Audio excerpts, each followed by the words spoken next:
Good morning, everyone. Thank you so much for being here at the Villa on this gorgeous day. I'm so excited to see so many of y'all and excited about the project that we're about to start. I wanted to take this opportunity to tell you that the things that in my 17 years here at the Villa, we could have never accomplished without the support of Henrico Chesterfield, I know is here today too, and of course the state, the Commonwealth of Virginia, but we want to be a partner and help in every way we can. And thank you for entrusting us to these projects and to all that we do.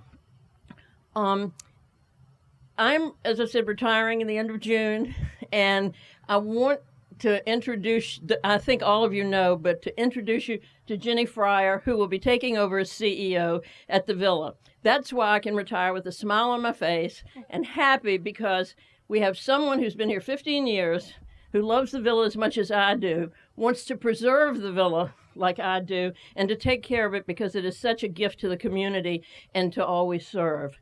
And we've never had an issue come up, I'm not going to take much time, but where I can't call John Vitokas or Mr. Thornton has helped us on so many projects. So many of you have worked with all of our services.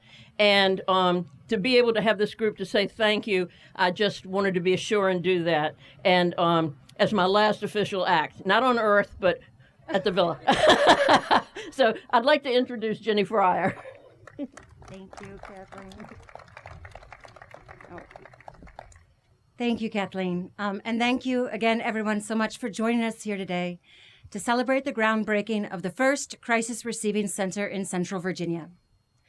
The Villa is deeply honored to be both our nation's oldest nonprofit serving children, and perhaps more importantly, to be at the vanguard of innovative programs like this one. True, responsive, needle-moving community work is always born of partnership, and this effort is no different. Kathleen named our partners, but today is just one more step, albeit with a bigger audience, in a multi-year collaboration between the Villa, Henrico County, the Department of Behavioral Health and Developmental Services, our Commonwealth, and as of today, Daniel and Company, who will be bringing this project to life over the coming months. But I especially want to thank and acknowledge the families of this community who place their trust in us and allow us to be a partner in their children's journey of well-being and a bright future. Every day we see you doing the hardest work of all. I also want to acknowledge our elected officials who are here. Senator Bagby, thank you for coming. Delegate Willett, Senator Van Valkenburg's office, somewhere. There she is. And all of the rest of you, thank you so much for being here on this exciting day. I now have the pleasure of introducing Secretary Littel, our Secretary of Health and Human Resources for the Commonwealth of Virginia, who is doing so much to advance awareness and critical resources for mental health across our community.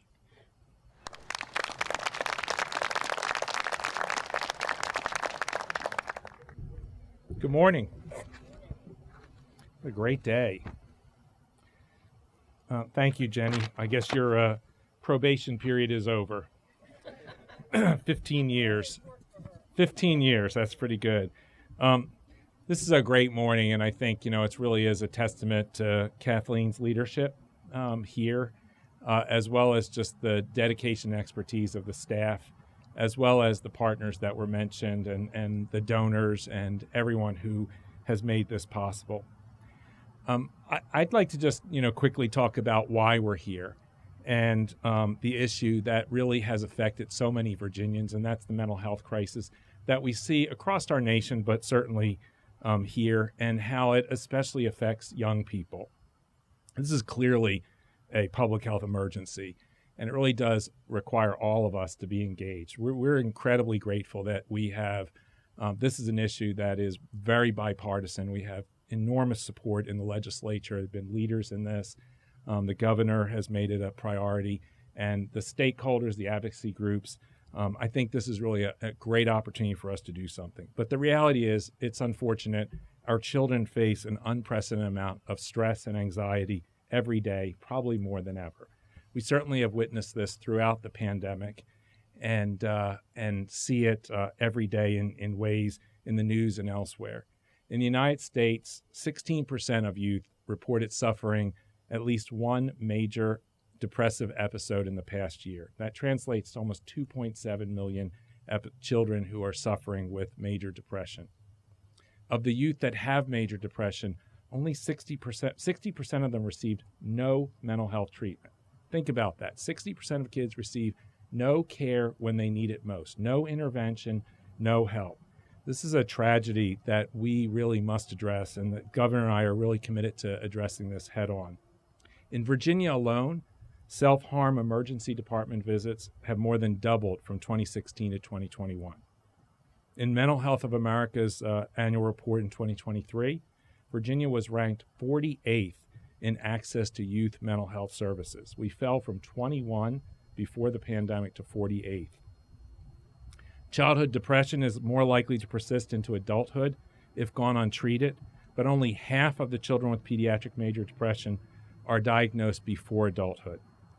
Access to care, we know, is not always available, and many people may not even know the health programs in their own communities. I've been doing this for years, and even I am not fully aware of what's available all across the Commonwealth. The mental health crises we know are not planned, and emergency services are crucial for helping Virginia's most vulnerable citizens. This is where crisis receiving centers and crisis stabilization units come in. These resources are designed to provide immediate help and support to children facing a crisis. The importance of these centers cannot be overstated. They're so vital that the governor made them a centerpiece of his Right Help Right Now initiative for mental health.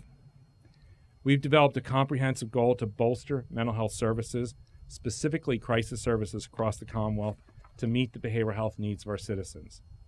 We want to protect and support these crisis centers because they are a lifeline for children by preventing suicides, reducing hospitalizations, and improving the overall well-being of our children and families. Governor Youngkin and I are so grateful to St. Joseph's for making this a priority and providing quality services that help Virginia families across the region. For centuries, St. Josephsville has provided needed services to children, and I am especially grateful for your willingness to evolve to meet the specific needs of children today. This CRC will have a compounding impact on Richmond, Chesterfield, and Henrico communities, as well as beyond, ensuring that children and their mental health are really focused on in a way that can be really meaningful. I have a great partner in this with Commissioner Smith and all the staff of the Department of Behavioral Health and Developmental Services, and it's my pleasure to introduce him. He actually was picked before me by the governor, so I am grateful that he is here. He comes to us in a second career. His first career was in the military as a member of the U.S. Army Special Forces Unit. And my staff, he always likes to say, or his staff like to say, that he has strength, resiliency, and the ability to work in high-stress environments, which I think is how he works with me. But he has a really important job. He had an important job before we really focused on mental health reform, but really thinking about the services that we provide across the Commonwealth and really looking for ways to do it differently. I think he has one of the most important jobs here, and he's been a great partner. So please welcome Commissioner Nelson Smith.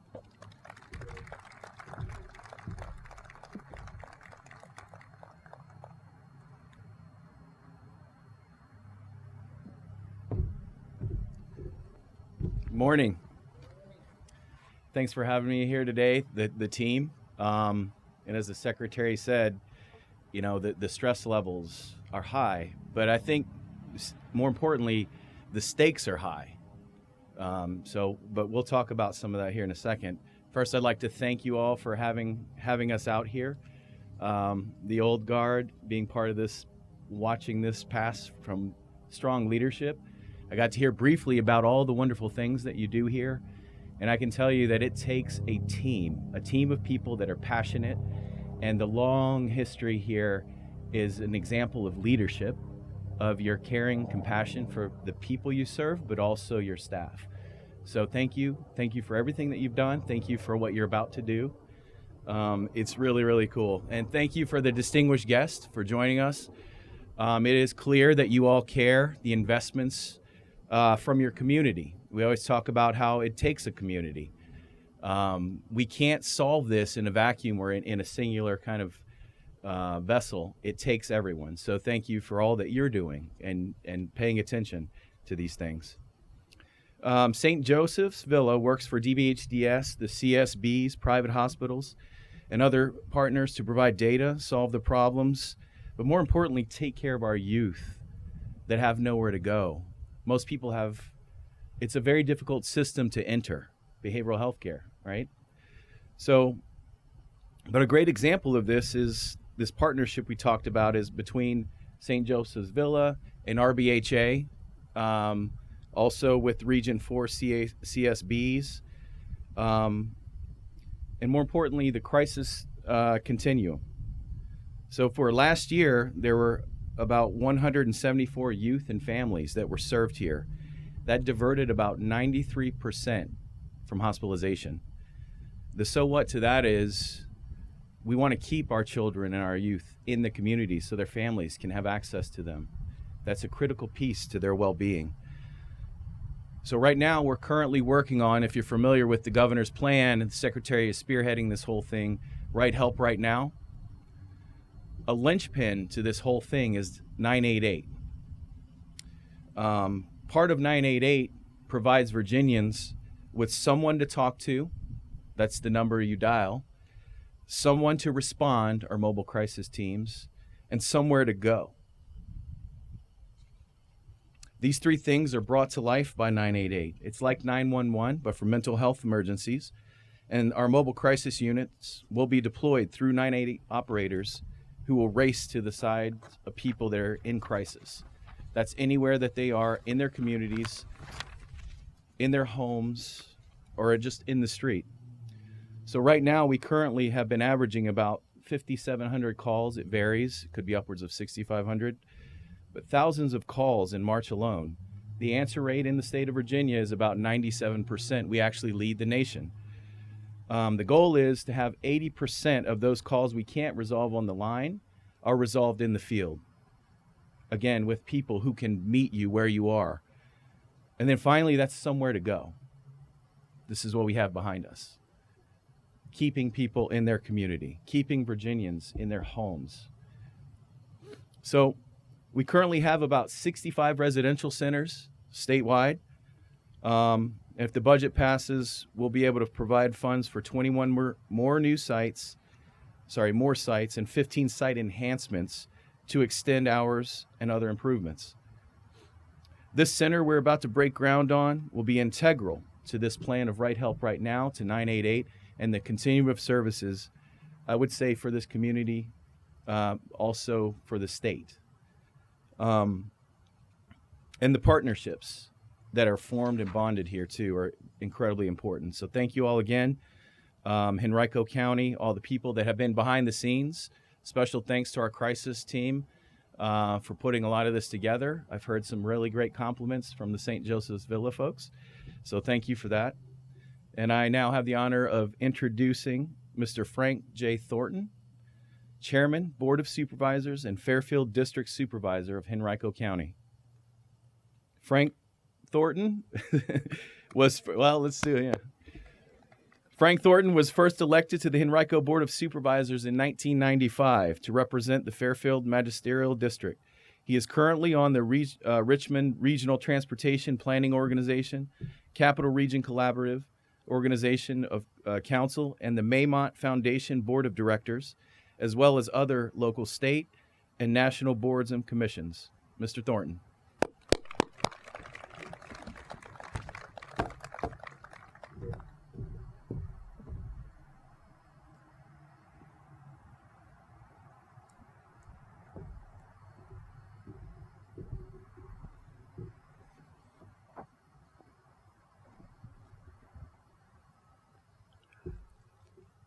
We could not have asked for a more beautiful morning.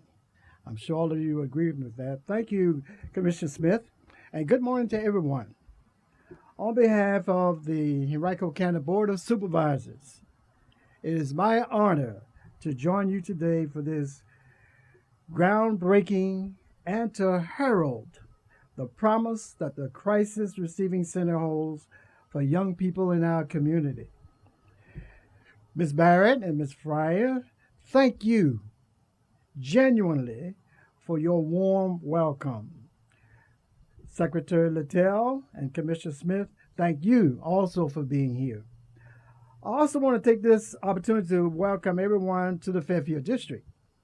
It is always a pleasure to be on the lovely campus here at St. Joseph Villa. This place has been a beacon of hope for thousands of young people and families in Henrico and across the region for many, many years. I sometimes talk about how Henrico is a county with a heart. And we need to look no further than this place as the perfect example. St. Joseph Villa has long been guided by its caring, compassionate heart. Ms. Barrett and Ms. Friar, I want to offer special words of thanks to you and your staff.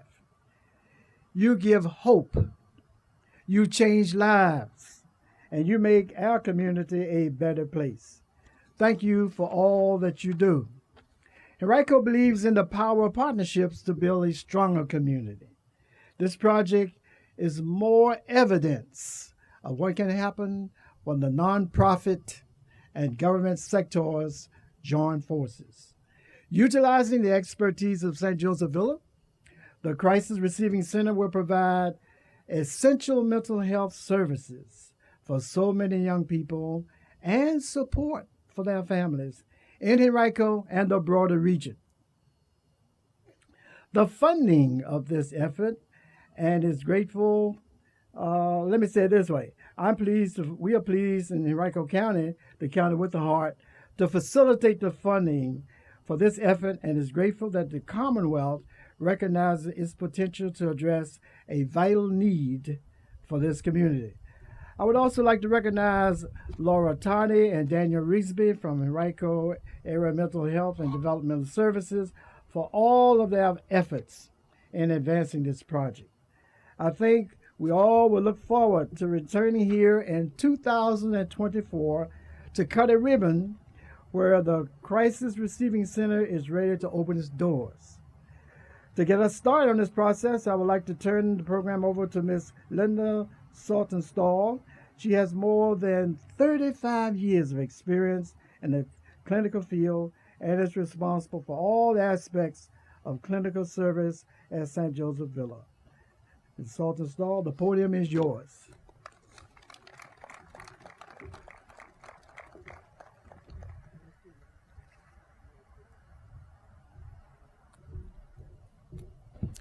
It truly is a pleasure to have everyone here and appreciate your coming. And I do want to make one comment, and that is how genuinely appreciative I am for the consistent support and partnership with Region 4, initiated with Amy Erb with RBHA and the Crisis Stabilization Unit, and its expansion with Henrico Department, almost said Henrico Mental Health, Henrico Department of Behavioral Health and Developmental Services, and it is for the Region 4 area as well. Those partnerships and how they've been so instrumental in our being able to expand our reach and work more intensely with folks, and not just the kids, but the families that are experiencing crisis. So thank you again for coming, and let's break ground. Thank you. 3, 2, 1, go.